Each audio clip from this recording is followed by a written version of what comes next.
నాకు అందరిలాగే ఆశలు ఉన్నాయి. నా అంతట నేనుగా చక్కటి ఆరోగ్యవంతమైన సుఖప్రదమైన జీవితాన్ని గడపాలని నా ఆశ.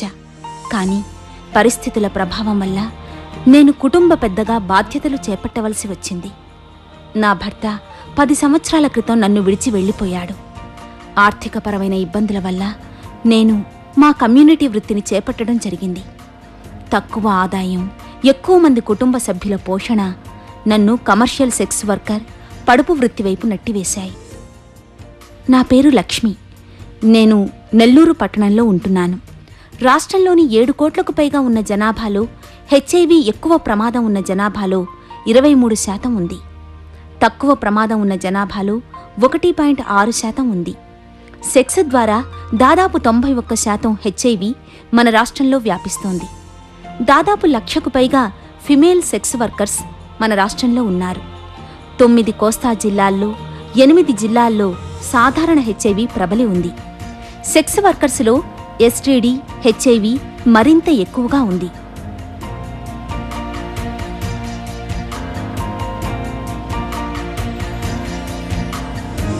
రాష్ట్రంలో హెచ్ఐవి వ్యాప్తిని తగ్గించడానికి నా వంతు ప్రయత్నం నేను చేస్తున్నాను. స్వగతి ప్రాజెక్టు ద్వారా సెక్స్ వర్కర్స్ సాధికారత కోసం పీర్ ఎడ్యుకేటర్ అంటే కమ్యూనిటీ గైడ్గా బాధ్యతలు చేపట్టాను.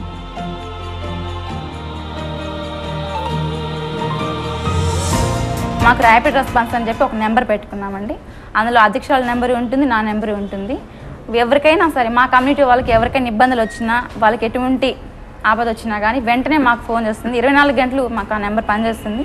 ఆ నెంబర్కి తెలియజేసి వాళ్ళు వాళ్ళ యొక్క ఇబ్బందిని మాకు తెలియజేస్తారు. దాన్ని బట్టి మేము వెళ్ళి ఆ సమస్యను పరిష్కరించుకొని మా కమ్యూనిటీ మేమే మా సమస్యలను పరిష్కరించుకోవడం జరుగుతుంది. Hindustan latex family planning promotion trust, bill and Melinda gates foundation సహాయంతో స్వగతి ప్రాజెక్ట్ నిర్వహిస్తోంది.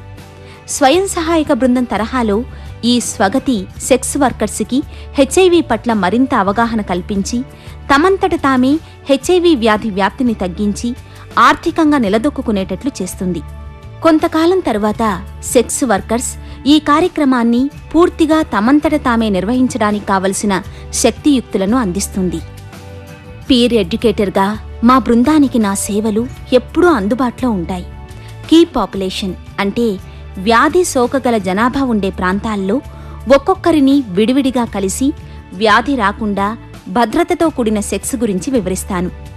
4 సంవత్సరాల క్రితం మా బృందం నిరంతరం వివక్షతకు గురి అవుతూ ఉండేది.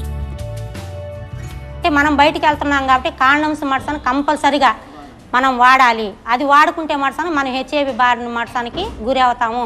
అంటే మనకు ఒక ఫ్యామిలీ ఉంది, మనకు పిల్లలు ఉన్నారు, మన పిల్లల భవిష్యత్తు మనం ముందు వాళ్ళు మంచి మంచి చదువులు చదివించుకోవాలనుకుంటున్నాము. మనం అందుకోసంగా మనం కాండం కంపల్సరిగా వాడాలని మేము కూడా కమ్యూనిటీలకి చెప్పడం జరుగుతుంది సార్. కమ్యూనిటీ నెంబర్కి విడివిడిగా ఒక్కొక్కరితో మాట్లాడటం వల్ల పీర్ ఎడ్యుకేటర్ పట్ల క్రమంగా నమ్మకం, గౌరవం అధికమయ్యాయి. ఎక్కువ ప్రమాదం ఉన్న బృందాల సభ్యులను ఎస్టీఐ క్లినిక్స్కు తీసుకువెళ్లడం ప్రారంభించాం. మా బృందం స్వయంగా నిర్వహించే ఈ క్లినిక్స్ వారానికొకసారి పరీక్షలు జరిపి ఏ జాగ్రత్తలు తీసుకోవాలి, ఎటువంటి పౌష్టిక ఆహారాన్ని వాడాలి, ఏ మందులు ఎప్పుడు తీసుకోవాలి అన్న విషయంపై వివరంగా డాక్టర్ తెలియచేస్తారు. ప్రతి 6 నెలలకు ఒకసారి టీవీ హాస్పిటల్కి కానీ, ప్రభుత్వ హాస్పిటల్ జీవుల హాస్పిటల్కి కానీ, ఆ రెండిట్లో ఎక్కడికి పోయినా విసిటీస్ చేస్తారు. ప్రతి 6 నెలలకు ఒకసారి మా బ్లడ్ చెకప్ చేయించుకుంటాం. మాతోటి ఫ్రెండ్స్కి కూడా చెప్పుకుంటాం ఇట్లాగా మా పలానా దగ్గర అనేసి. మాతోటి సెక్స్ వర్కర్లు ఉంటారు కదా, వాళ్ళని తీసుకొచ్చి చూపిస్తాం. ఆంధ్రప్రదేశ్ ఎయిడ్స్ నియంత్రణ సంస్థ నిర్వహించే ఇంటిగ్రేటెడ్ కౌన్సిలింగ్ అండ్ టెస్టింగ్ సెంటర్స్లో రక్త పరీక్షల కోసం బృందంలోని సభ్యులను 2 నెలలకొకసారి తీసుకువెళ్తాను. దీని ద్వారా వ్యాధి సోకకుండా ముందే జాగ్రత్త వహించడానికి వీలుంది.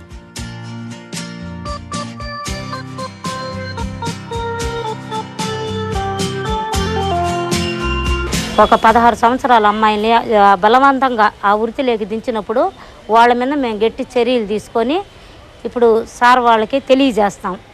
చేసినప్పుడు సార్ వాళ్ళు వచ్చి మాకు చాలా ఎమర్జెంటుగా వచ్చేది. వాళ్ళని ఖండించి వాళ్ళతో మాట్లాడి వాళ్ళని తగు జాగ్రత్తలుగా తీసుకొని వాళ్ళు పోలీస్ స్టేషన్కి కూడా తీసుకెళ్ళి వాళ్ళకి భయం చెప్పేదానికి అవకాశం ఉంది. పోలీసు వాళ్ళ దగ్గరికి అంటే మేము పోలీసు వాళ్ళ దగ్గరికి మేము ముందే పరిచయాలు చేసుకొని ఉన్నాం కాబట్టి మాకే సమస్య వచ్చినా కూడా ముందు ఊపులో వాళ్ళు ఉంటారు. మైనగల్ ట్రాఫిక్ ఇన్సిడెంట్ ఒకసారి మేము ఈ సినిమా రాఘవ సినీ కాంప్లెక్స్ దగ్గర తీసుకొచ్చాము. దాని మీద కేసు నమోదు చేసి అక్కడ విజయవాడ నుంచి ఆర్గనైజర్స్ ఉంటే వాళ్ళని అరెస్ట్ చేయడం జరిగింది. వాళ్ళ మీద హిస్టరీ షీట్స్ కూడా ఓపెన్ చేయడం జరిగింది. ఇప్పుడు మైనర్ ట్రాఫికింగ్ తగ్గింది కాబట్టి ఇప్పుడు అలాంటి ఏమైనా ఉన్నాయని చెప్పేసి మేము పూర్తిగా ఆల్రెడీ ఈ ప్రొఫెషన్లో ఇన్వాల్వ్ అయ్యి బ్రోకర్స్గా ఉండే ఫిమ్స్ అంటారు కదా, వాళ్ళ మీద కూడా వాచ్ పెట్టి వాళ్ళ లిస్ట్ కూడా తయారు చేసి మీ మైనర్స్ గానా ఇందులో గానా దించితే మాత్రం తప్పకుండా మీ మీద కఠినమైన చర్యలు చట్టపరంగా తీసుకుంటామని చెప్పేసి వార్నింగ్ జరిగింది.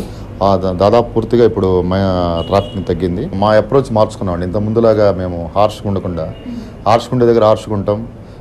ఎక్కడ ఏ ప్రాబ్లంకి ఎట్లా మోల్డ్ అవ్వాలో ఎట్లా ఉండాలో దానికి అంటే రోల్ ప్లే అడాప్ట్ చేసుకొని మేము వాళ్ళతో కూడా వాళ్ళని కూడా దగ్గర తీసుకుని మాట్లాడి వాళ్ళ అభిప్రాయాలు కూడా మేము తీసుకొని వాళ్ళతో కలిసి పనిచేసినందువల్లే మనకి ఈరోజు సెక్స్ వర్కర్స్ పునరావాసానికి అయితే వాళ్ళకి ఎమోషనల్ సపోర్ట్ ఇవ్వడానికి అయితే మానవ హక్కులు పరీక్షించడానికి దోహదపడింది.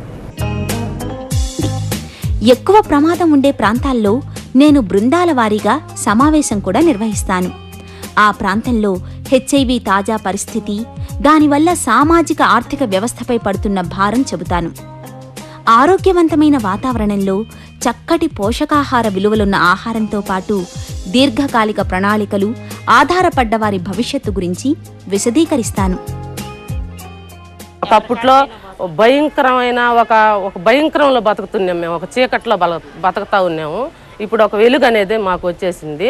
మాకు ఇప్పుడు ఎక్కడికి వెళ్ళినా కానీ ప్రతి ఒక్క ఆఫీసర్లతో కలెక్టర్ గారితో అందరితో మాట్లాడుతున్నాం. అందరూ కూడా వాళ్ళు కూడా మమ్మల్ని ఇప్పుడు అచ్చిన చూపు పాగొట్టారు. మాకు కొంచెం గౌరవంగా ఉంది సార్. రోజంతా అందరితో సమావేశమై సాయంత్రానికి డ్రాయింగ్ సెంటర్ అంటే మా కార్యాలయానికి వెళ్లి నివేదిక తయారు చేస్తాను. ఇందులో ఎంతమందిని కలిశాను, అందులో ఎంతమంది అత్యంత ప్రమాదానికి లోనయ్యే అవకాశం ఉందని బేరీజు వేసుకుంటాను. రక్త పరీక్షల నివేదికలు, పోషకాహార సామాజిక ప్రమాణాలను కూడా పొందుపరుస్తాను. దీనివల్ల స్వగతి కార్యవర్గానికి పటిష్టమైన పునరావాస కార్యక్రమాలు చేపట్టడానికి వీలవుతుంది. చాలామంది ఫీమేల్ సెక్స్ వర్కర్స్ కానీ ఎంఎస్ఎంస్ కానీ చాలా సమాజంలో బయటపడకుండా చాలా దాగి ఉంటారు బేసికలీ. సో అందుకని వాళ్ళని ఐడెంటిఫై చేయడం కానీ వాళ్ళతో పనిచేయడం కానీ మొదట్లో చాలా కష్టం అవుతుంది.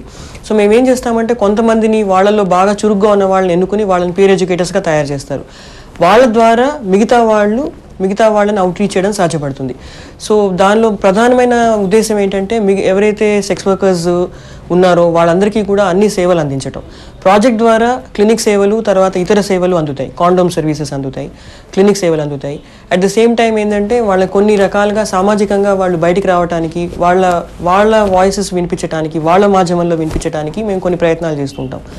ఎందుకంటే వాళ్ళు సామాజికంగా కొంచెం అణగారిన వర్గాలు కాబట్టి వాళ్ళకున్న నిస్సహాయతలు ఏవైతే ఉన్నాయో వాటి నుంచి వాళ్ళని బయటికి తీసుకురావడానికి మేము కొన్ని ప్రయత్నాలు చేస్తుంటాం. దానికి పేర్ ఎడ్యుకేటర్స్ అనే వాళ్ళు ఒక వారధిగా పనిచేస్తారు. సో వాళ్ళ ద్వారా మిగతా సెక్స్ వర్కర్స్ని మేము అడ్రస్ చేయగలుగుతాం. అవగాహన లేని ప్రమాదంతో కూడిన సెక్స్ వల్ల, వ్యాధి నిర్ధారణకు వెనువెంటనే రాకపోవటం వల్ల, వైద్యం తీసుకోవడంలో ఆలస్యం చేయటం వల్ల హెచ్ఐవి విపరీతంగా వ్యాపిస్తోంది. అందువల్ల ఫిమేల్ సెక్స్ వర్కర్స్ మానసిక ప్రవర్తనలోనే మార్పు తీసుకురావడానికి ప్రయత్నం చేస్తున్నాను. పురుషులు, మహిళలు వాడే కండోమ్స్ గురించి తెలియచేస్తాను. మా దగ్గరికి వచ్చేది ఎక్కువగా ట్రక్ డ్రైవర్లు, చిన్న చిన్న వ్యాపారులు, కూలీలు, విద్యార్థులు అవటం వల్ల ఆరోగ్యం గురించి, భద్రతతో కూడిన సెక్స్ గురించి మరింత విపులంగా వివరిస్తాను. మాకు జిల్లా యంత్రాంగం, పోలీసులతో సన్నిహిత సంబంధాలున్నాయి. మా బృంద సభ్యులను ఎవరైనా హింసకు గురిచేస్తే వెంటనే న్యాయ వ్యవస్థ తలుపు తడతాం. మా పౌర హక్కులకు భంగం కలగకుండా సమానత్వం సాధించే వరకు పోరాడతాం.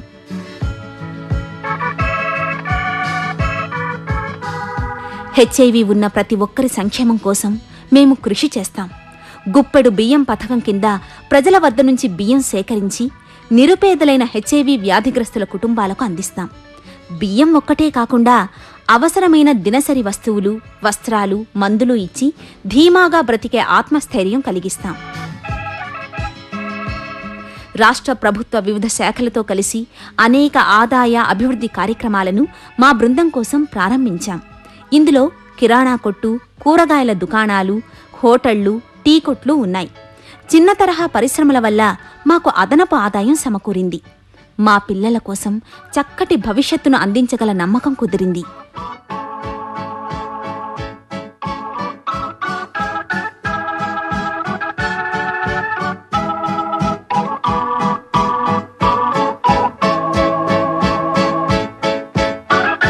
నాలుగు సంవత్సరాల క్రితం మేమెవరో చాలా మందికి తెలీదు. మా ఘోష ఎవ్వరూ పట్టించుకునేవారే కాదు. ఈరోజు మేము ఎంతో సంతృప్తితో గడుపుతున్నాం. సమాజం మా అభివృద్ధి పట్ల దృష్టి సారిస్తోంది. ప్రతి పెద్ద ఉత్సవాలకి మమ్మల్ని కూడా ఆహ్వానిస్తున్నారు. ప్రచారంలో భాగంగా మమ్మల్ని ఊరేగింపు నిర్వహించమంటున్నారు. రాష్ట్రంలో వివిధ ప్రాంతాలకు మమ్మల్ని పంపి అవగాహన కార్యక్రమాలు చేపడుతున్నారు. మాకిప్పుడు బాగా ధైర్యం వచ్చింది. ప్రభుత్వ అధికారులతో సమాన స్థాయిలో మేము మాట్లాడగలుగుతున్నాం. రెడ్ రిబ్బన్ ఎక్స్ప్రెస్ లాగా ఈ ప్రయాణం నిరంతరం సాగుతూనే ఉంటుంది. చక్కటి ఆరోగ్యవంతమైన సమాజం కోసం కృషి జరుగుతూనే ఉంటుంది.